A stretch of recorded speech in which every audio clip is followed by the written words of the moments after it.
Bonjour et bienvenue sur Mon Financier pour le Morning Zapping du jour. Nous sommes le 20 novembre, nous sommes le mercredi. Et aujourd'hui, ce qui me frappe encore, c'est l'écrasante domination de la tech américaine. C'est vraiment dingue. En fait, dès que je tourne la tête et que je reviens, je regarde les chiffres et je suis fasciné. Vous savez, on parlait des 1000 milliards de dollars de capitalisation avec la bataille des Google, des Apple, qui essayaient de passer la barre et qui l'ont passé, puis redescendu en dessous pour certains.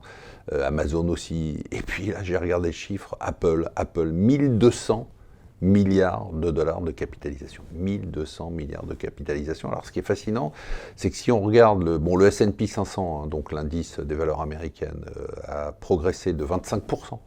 Depuis le début de l'année, plus de 25%. Si on regarde le S&P secteur technologique, donc il y a des valeurs technologiques, il y a le Nasdaq, qui a certaines valeurs, et puis il y a le S&P qui a un secteur technologique dans lequel il y a des groupes un peu plus traditionnels de technologie, moins FANG et autres acronymes.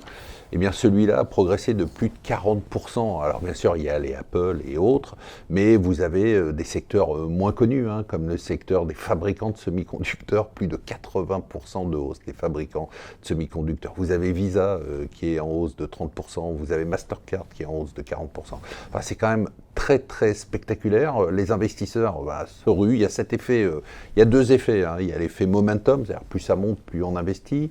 Il y a l'effet concernant ces sociétés, c'est-à-dire l'idée de se dire, en cas de récession, on parle de moins en moins de récession, mais de ralentissement, eh bien ces sociétés résisteront mieux, elles ont du cash, elles sont très rentables, et ça donne ces progressions spectaculaires. Bon, je regarde ça de temps en temps.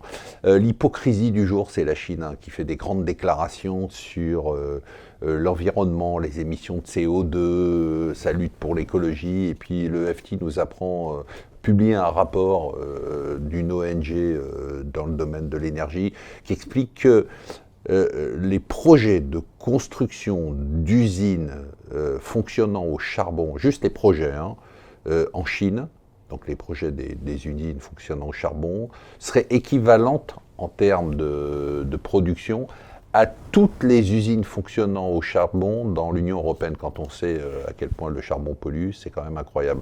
Une expression qu'il faudrait que vous commenciez à entendre, c'est « peak China ». Il y a beaucoup d'analystes qui disent que la Chine a atteint son apogée et que maintenant elle serait en retrait. Ils se basent notamment sur le déclin de sa part dans les exportations mondiales. La ruée vers le private equity continue.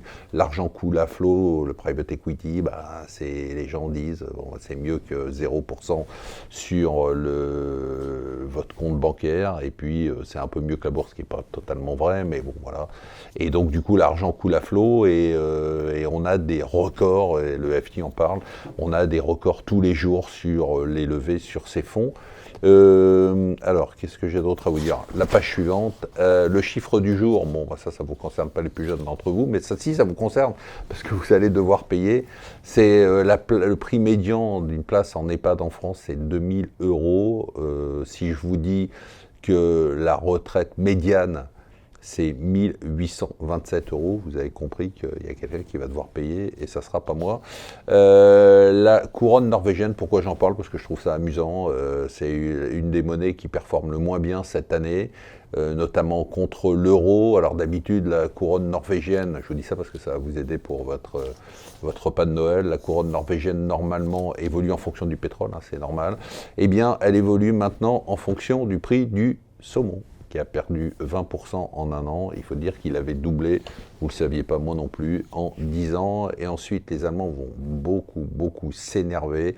Jusqu'à présent, il y avait quelques banques qui avaient taxé les dépôts, puisque les taux sont négatifs, hein, taxer les dépôts, donc en prenant un taux de moins 0,5% au-dessus de 100 000 euros. Et là, pour la première fois, il y a une banque coopérative, en plus, qui a décidé de taxer les dépôts au premier euro. Les Allemands n'aiment pas du tout les taux d'intérêt négatifs.